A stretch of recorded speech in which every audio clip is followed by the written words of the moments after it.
Maka kembali bersama kami di Legia Finansial. Kali ini kita akan membahas tentang Adira Dinamika Multi Finance Tbk. Nah, ini saham ADMF ya. Kita lihat yang laporan tahunan 2024 sudah keluar. Ini ada direktur utamanya, ada Idewa Made Susila. Nah, ini kayaknya orang apa nih? Nah, orang Hindu nih ya. Ini ada istilah-istilah ini. Ini ada direktur keuangan yaitu Silvanus Gani Kuku Mendrova. Ini agak panjang namanya. Ini nama kantor mereka. Nah, misalnya di sini, kemudian ini ada pengenalan gitu, kata pengantar. Tapi cukup panjang kata pengantarnya.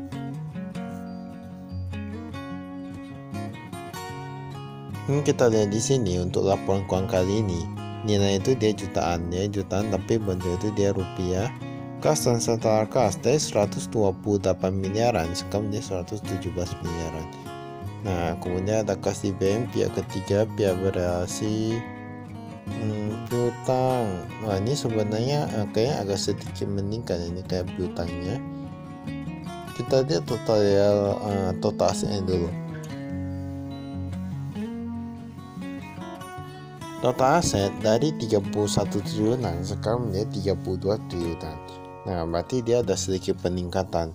Kemudian untuk yang hutangnya, pinjaman yang diterima pihak ketiga, pihak berrelasi, ini kayaknya dia sedikit menurun ya, tapi yang pihak berrelasi meningkat. Menurut kami yang paling penting itu yang pihak ketiga ya, karena yang pihak berrelasi kan bisa kayak tahu-tahu sendiri ya, orang-orang sendiri. Total hutangnya ada 19 triliunan, dia 21 triliunan. Kemudian ekuitasnya, ternyata ini peningkatan hutangnya bahkan masih lebih besar daripada ekuitasnya. Tapi yang penting itu pendapatannya sih. Pendapatannya dari 6 triliunan menjadi 6,1, meningkat sedikit aja. Sedang ketika meningkat sedikit saja, ternyata beban-bebannya pun meningkat juga. Ini dari 9,9 triliunan menjadi 9,5 triliunan. Bebannya kita lihat. Nah, beban umum dan administrasi dan lain-lain, gaji dan tunjangan biasa tetap meningkat ya. Kita lihat di sini laba tahun berjalannya jadi menurun, di mana kemarin mencatatkan 1,9 triliunan, sekarang menjadi 1,4 triliunan. Mengapa bisa begitu? Karena kalau menurut kami pendapatan itu penting ya. Ibaratnya pendapatannya itu dia kalau meningkat sedikit, tetapi bebannya itu beban umum dan administrasi dan gaji itu kan terus meningkat. Nah, itu akan menjadi lebih kecil ya, sehingga labanya itu jadi lebih turun dan lain-lain. Kita lihat di sini ada informasi umum. Makanya pendapatan kalau kita katakan kalau dia meningkat sedikit itu pun sama aja ya. Makanya dia perlu meningkat banyak, kecuali perusahaan melakukan efisiensi.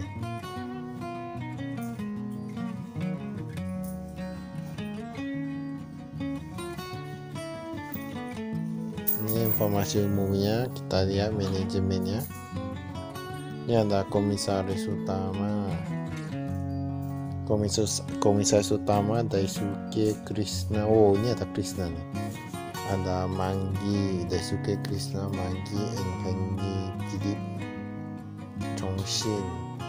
Direktur utama ada Idewa Made Susila, Suwanda Jani Gunadi. Nah, ini kayaknya kalau kita di sini ini terdapat beberapa penambahan untuk yang top manajemennya. Semoga nanti kedepannya jadi lebih baik.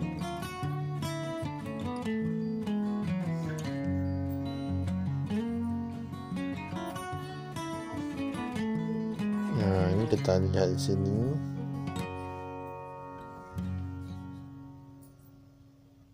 Ini kita skip ya.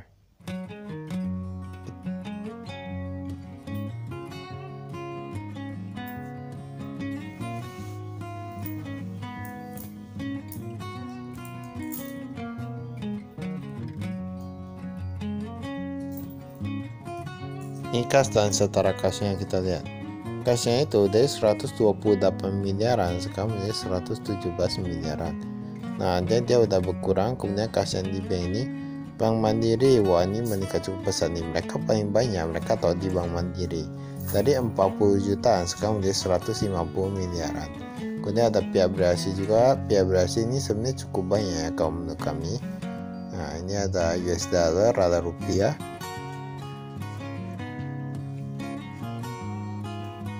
Ini piutang pembiayaan konsumen. Jika kita lihat piutang pembiayaan konsumen ini, dia pihak ketiga dia menurun. Nah, pihak Brasil dia sedikit meningkat. Pendapatan pembiayaan konsumen yang belum diakui pihak ketiga ada minus. Rata-rata jangka waktu pembiayaan konsumen. Di sini kalau kita lihat mobil itu makin lama makin panjang. Mungkin karena harga mobil makin lama makin mahal atau gimana, gak ada yang tahu ya. Kalau mobil second saja makin murah sih. Sepeda motor, nah ini semua ini ada lainnya pun meningkat dari 22 bulan menjadi 23 bulan. Yang mobil dari 49 bulanan sekarang menjadi 50 bulanan. Angsuran piutang pembiayaan konsumen lebih dari 2 tahun sekitar 12 triliunan. Nah ini sebenarnya kita gak perlu gitu takut ya terhadap yang seperti ini, bisnis seperti ini. Mengapa? Karena seringkali bisnis seperti ini ketika dia bunganya udah menguntungkan, mereka diikuti dengan kalau misalnya gak ada yang bisa bayar, mereka tarik mobilnya, tarik sepeda motornya. Kenapa yang kayak gitu? Apalagi yang mereka kayak dapat bonus gitu ya. Mereka ada yang kredit mobil paling 3 bulan 4 bulan hanya untuk apa? Enggak tahu lah, mungkin untuk grade atau apa, itu gak bisa bayar. Nah baru mereka tarik lagi mobilnya. Jadi mereka kan udah dapat bunga. Utang lain-lain pihak ketiga, piutang karyawan 89 miliaran menjadi 86 miliaran. Dan piutang klien asuransi ini banyak, ini piutang lain-lainnya. Nah ini, tapi totalnya menurun sih. Piutang komisi asuransi, ini komisi yang minta gimana nih. Tapi kalau di dalam mobil ya, kalau dia tawarkan unitnya udah terjual, pasti mereka tawarkan asuransi dengan alasan nanti kalau ini tiba-tiba kenapa kan bisa ditanggung. Karena dia kalau kredit dia memang otomatis sudah dapat asuransi karena mereka udah dapat dari bunga. Sedangkan kalau yang biasa beli pakai cash keras ya, itu dia gak langsung dapat asuransi. Memang mungkin ada beberapa yang tahu asuransi juga ya. Tapi setahu kami dari beberapa gak langsung tahu ke asuransi sih kalau pakai cash keras. Aset tetap. Nah ini aset tetap bisa di sini, ini ada penambahan, ada pelepasan dan lain-lain.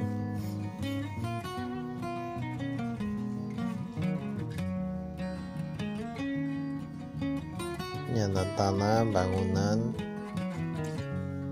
perabotan kantor. Sebenarnya dalam pokoknya kita bisa belajar bahasa Inggris juga tuh. Tuh aset tetap, fixed asset. Nah ini aset gunanya.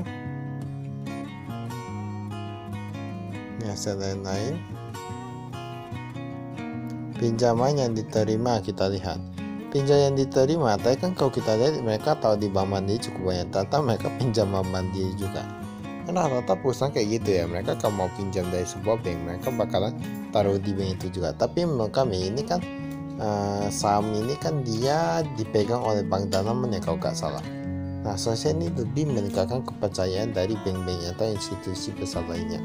Karena kan sama-sama bank, kecuali kalau mereka punya riwayat buruk atau dia laporan keuangannya itu kurang bagus. Nah itu mungkin akan membuat menurunnya sedikit kepercayaan. Pinjaman yang diterima kita lihat ada perjanjian terakhir, batas maksimum kredit. Nah batas maksimum kredit luar biasa ya. Tapi ini saham ini dia nilainya udah gede, termasuk perusahaan besar ya. Nah dia bahkan nilainya itu sudah mencapai triliunan. Ini kita lihat mereka taruh di obligasi juga dan lain-lain. Ini utang lain-lain, utang kepada dealer. Nah jadi dealer kalau hasil jual mobil mereka dapat ini ya. Nah ini kita lihat liabilitas perseroan atas dealer atas nasabah-nasabah yang telah memperoleh persetujuan kredit. Nah jadi mereka dapat uang.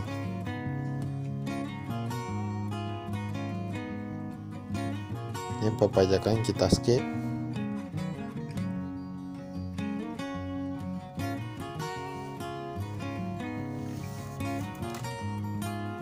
Ini kita lihat di sini penggunaan labanya itu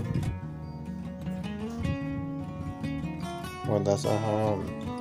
Nah, ini memang kepemilikan terbesarnya itu dari Bank Danamon. Bank Danamon sekitar 92%-an. Ada PT Juris Asuransi Indonesia, nah ada pegang juga itu.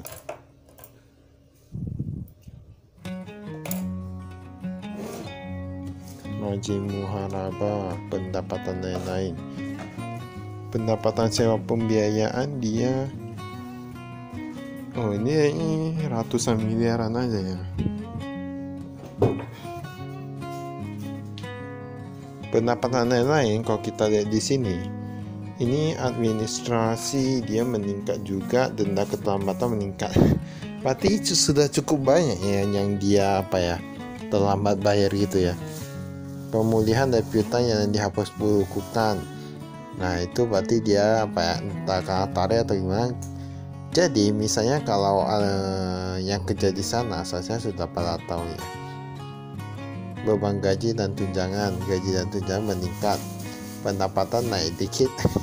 Gajinya pun naik juga. Jadi yang gimana labanya pasti turun lah. Beban bunga dan keuangan, apalagi beban bunga itu meningkat.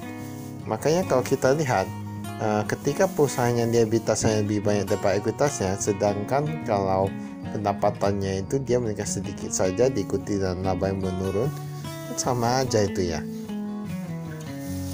Tapi setidaknya masih mencetakkan laba ya. Memang untuk yang tahun 2024 ini kami lihat rata-rata semua perusahaan turun kinerjanya, makanya agak was-was itu ya.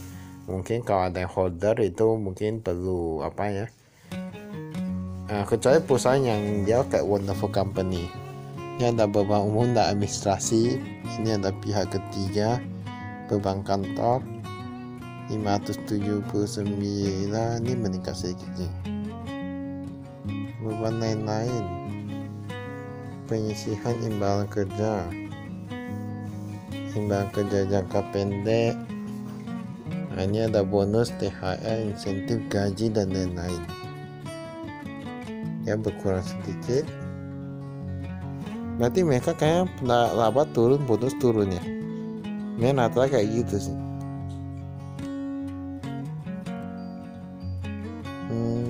Liabilitas,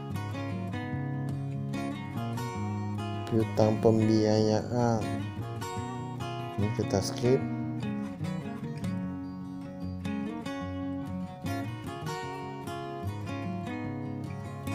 Kita skip.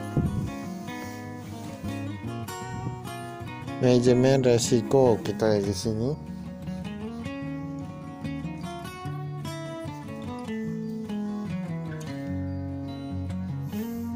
Resiko kredit. Sebenarnya perusahaan ini mereka memang menurut kami ya, untuk yang manajemen resiko ini lebih cocok ke perusahaan seperti ini ya, kayak perusahaan pembiayaan. Karena mereka bisnisnya itu di sekitar uang itu aja ya. Dia sekitar uang itu aja, bisnisnya memang tentang uang. Nah, jadi manajemen risiko itu penting. Tapi kalau untuk perusahaan seperti biasa, kami merasa kurang gitu ya. Informasi keuangan tambahan, unit syariah, ini kita lihat pendapatan margin, pendapatan IMBT, pendapatan lain-lain. Nah, ini sekitar dia meningkat ya. Dia meningkat. Bahkan dari 1,5 triliunan sekarang menjadi 1,67 triliunan. Nah, itu bukan jumlah yang kecil, itu termasuk jumlah yang besar. Karena sama industri pembiayaan di Indonesia ini sebenarnya masih oke lah ya. Masih oke. Ini semi operasi kita lihat di sini. Ada pendapatan pembiayaan konsumen. Yang sepeda motor kurang lebih 3 triliunan, yang mobil 1,6 triliunan, tapi ini termasuk cukup cukup kayak agak menurun ya, enggak ya? Kayak kemarin kayak pernah lihat juga kayak enggak gitu kayak gitu kecil, udah mau sampai 4 triliun kalau nggak salah. Nah, kita lihat dulu nanti ini dan 2024 kita lihat dulu laba tahun berjalannya. Nah, laba tahun berjalannya ya 3 triliunan, sepeda motor menjadi 1,4, mobil 1,6 menjadi 400-an miliaran. Ini tuh, oh ternyata dia memang meningkat ya. Dia memang meningkat. Kayak mobil yang menurun. Oh, ternyata sepeda motor meningkat ya, tapi mobil yang menurun. Mungkin ya memang banyak yang mengambil sepeda motor, entah karena mobil makin lama makin mahal atau gimana. Makanya tadi tenornya itu dia agak sedikit meningkat, jadi 30 bulannya 50 bulannya kalau nggak salah. Ini kita bisa lihat labanya dan lain-lain. Ini ada wilayahnya, di mana ada Jabodetabek, Jawa Barat, Jawa Tengah, Jawa Timur, Sumatera, Kalimantan, Sulawesi. Tapi paling banyak tetap di Jabodetabek, karena itu kan pusatnya itu ya. Memang kalau kan harganya lebih mahal juga ya. Mungkin gak gitu biaya jauh atau kan lebih mahal sih soalnya. Ini Jawa Barat, Jawa Tengah, Jawa Timur. Ini paling banyak itu di Jawa Barat, baru Jawa Tengah, baru Jawa Timur. Tapi selalu kalau kami lihat perusahaan itu dia kalau segmen operasinya itu dia paling banyak tetap di Jabodetabek, yang kedua tetap di Sumatera. Sumatera tetap pegang kedua, mau bagaimanapun, mau Jawa Barat, Jawa Tengah, Jawa Timur, tetap Sumatera pegang kedua. Mungkin karena yang Jawa itu kan dipisah-pisah ya, kalau digabung ya besar juga. Yang kedua tetap Sumatera. Ya kita di sini yang Kalimantan masih kalah sama Sulawesi sedikit ya. Nah ini masih kalah tapi udah mulai menyusul kalau kami lihat dari segi apanya, segi penjualannya.